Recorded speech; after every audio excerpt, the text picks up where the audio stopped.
starting from very young to less young people. So this, as you know, everybody learns from each other, you know, and then everyone has his own path, to go. But we're living in a society, so we learn from each other.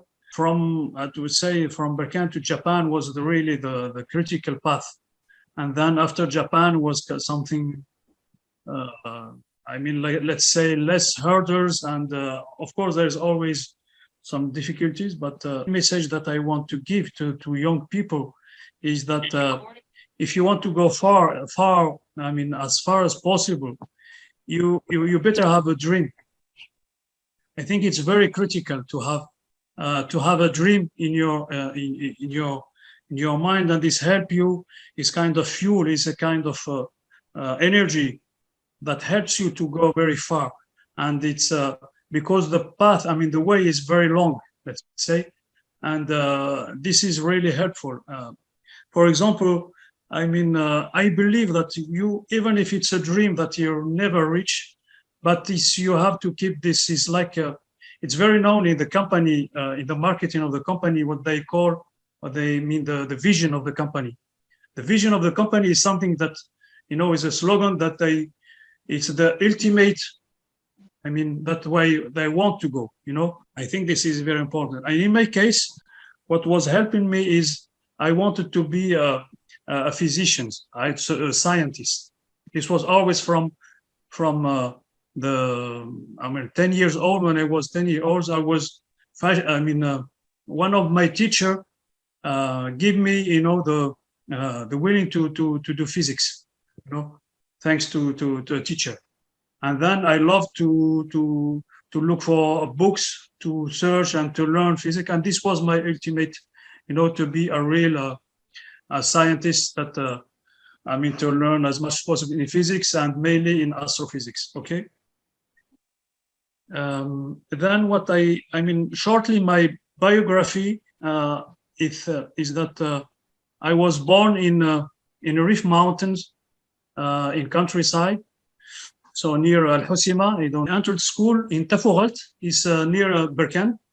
I started my primary school there in 1968, and then I came to Berkane in 70, until I made my what we call the bac in Bulkheir high school. Okay. As I said, I had a dream to be a scientist, so I didn't want to do medicine, even if it's, to have a big, I had the ability or the capability to do medicine, but I wanted to do science, okay? And then I went to Oujda University, to have what at that time was a licence. It's 4 years at the university. And then I went to France to start PhD studies in a laboratory there in physics, in plasma physics. Until 1991, I got my PhD there. And then I had to, it was really the critical time. In 1980, I had to choose what to do. I wanted to be a university teacher, a professor, but I couldn't do that because of competition and so on. It was a crisis, And then I had the opportunity to go to Japan. There is one of my professors at the laboratories told me that there is Japanese people are looking for a researcher from France to integrate their laboratory R&D center in microelectronics and TFT-LCD. And then I had to choose. That's really critical, because it was a big jump from student to go really to Japan, especially at that time. I have to choose that, and I decided to go to do the interview there, and then I was selected at in this company, and from there I love to look. This is also very important. My dream was to be in laboratories and science, but then I discovered the science in private company, another science, which is technology. And then I love that way to do, because also in technology, there is a lot of science. And I discovered that, and then I continued in that way. and I worked mainly in R&D centers in private companies. Difficulties that we met at that time, of course, each time has its own difficulties, but in the 80s, we had a lack of resources, we cannot find easily, information on books or, in libraries or and so on. We have to really look by ourselves. There is a poor support, of course, high competition and less opportunities, poor communications, and when you have failures, you have to face them by yourself, and then to have a success in that and to face these difficulties. I think from from my point of view, is you need to have a high motivation, and we have a chance in Arabic countries that somebody who is doing making studies and looking for science is people trying to motivate. It's good to do science, from our parents, and you have also to be permanent look for solutions. You have to be resilient. And also high ambitions. You need to always target the number one, just not say, okay, I'm a second or a third. Always target number one. This is really, if you want to go further, of course, you have to always explore, you don't have to be afraid, even if you go to, to go to other people, to explore other countries. You learn from other societies, from other people. You have to keep learning all science. It's not only your discipline. You can explore other science, philosophy, social science, and so on. This is always very helpful for your own skill, and always challenge yourself. Sometimes you don't know even yourself. So I think from my personal view, you need to have to change to explore other. Don't hesitate to face other challenges. You might find sometimes that are hidden in inside yourself. Okay. Japan was not in my plan, let's say, but I was always open to countries. It's not a specific country where I want to go. United States or Canada but.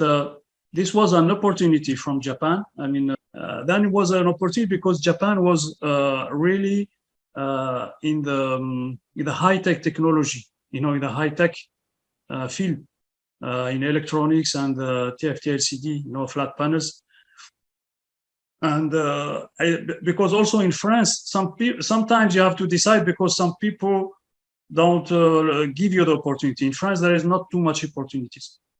Then I want to, I said, okay, I have to go to another country, because this is also one main people that are making PhD, always they recommend them to go to another country, to have some experience, to go outside your country, to get some experience and then to come back.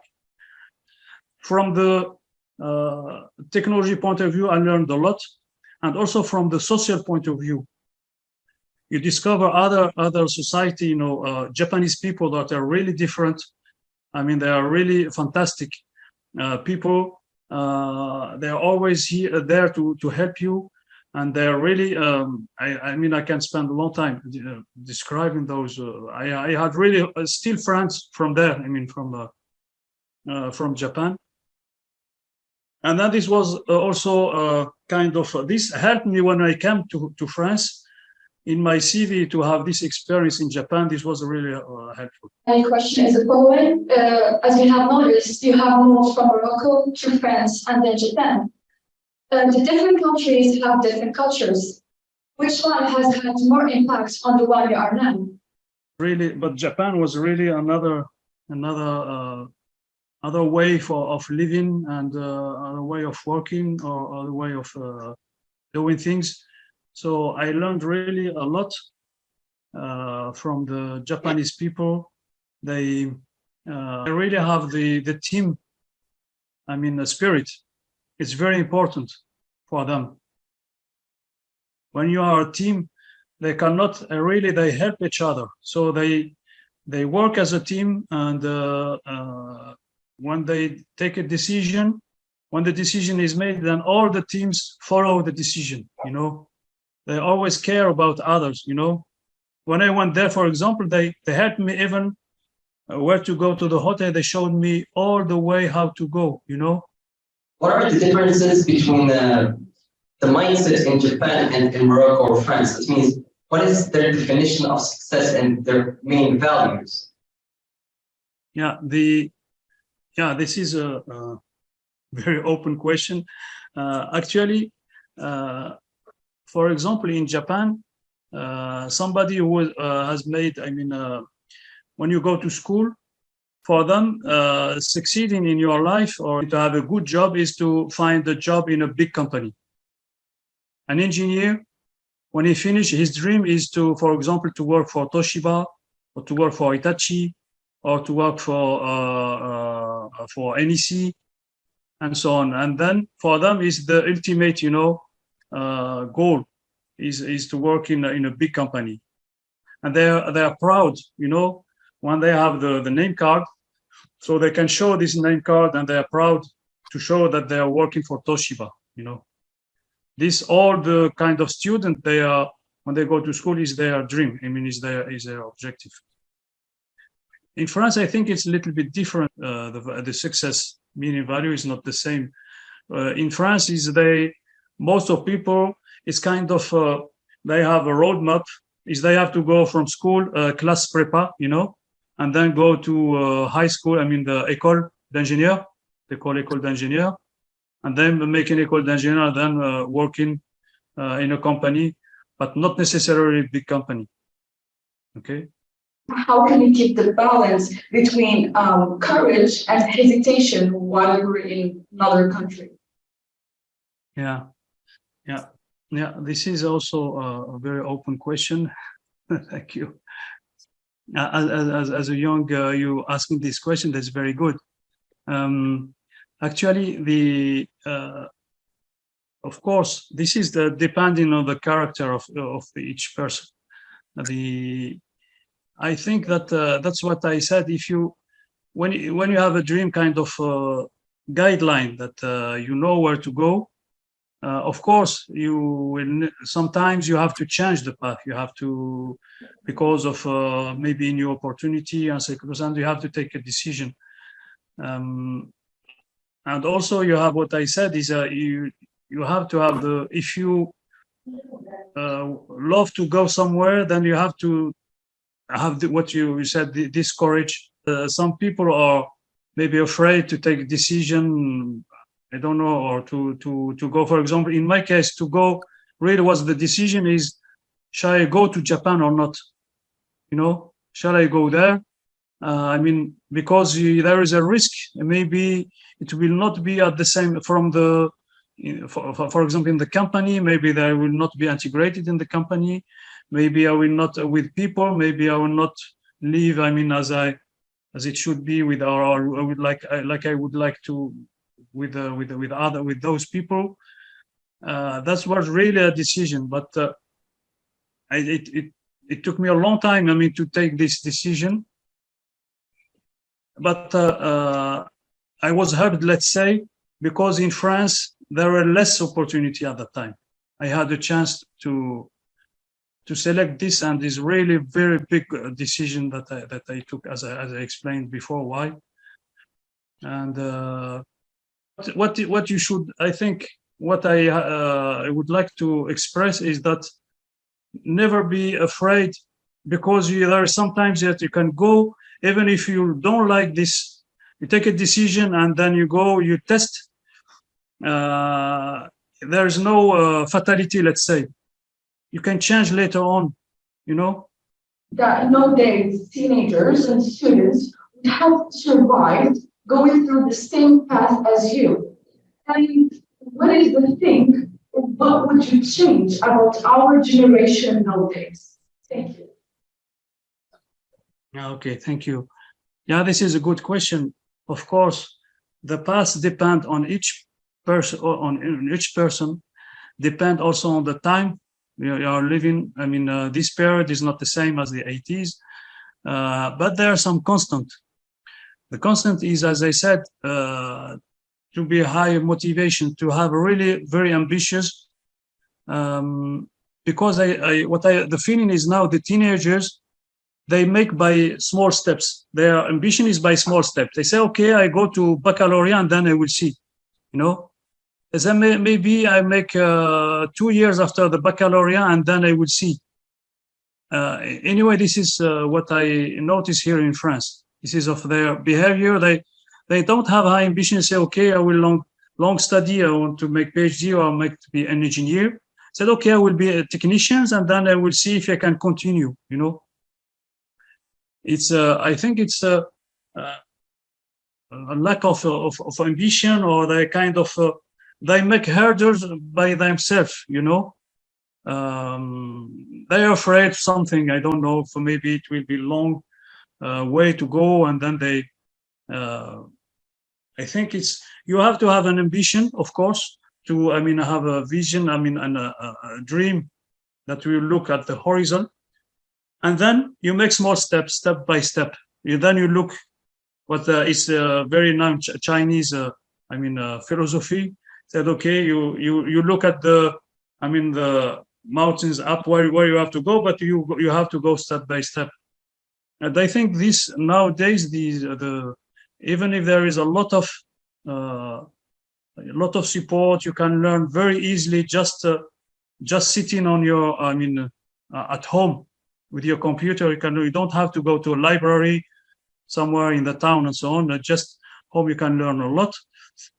But there is kind of lack of ambition. It's what I notice in the teenagers now.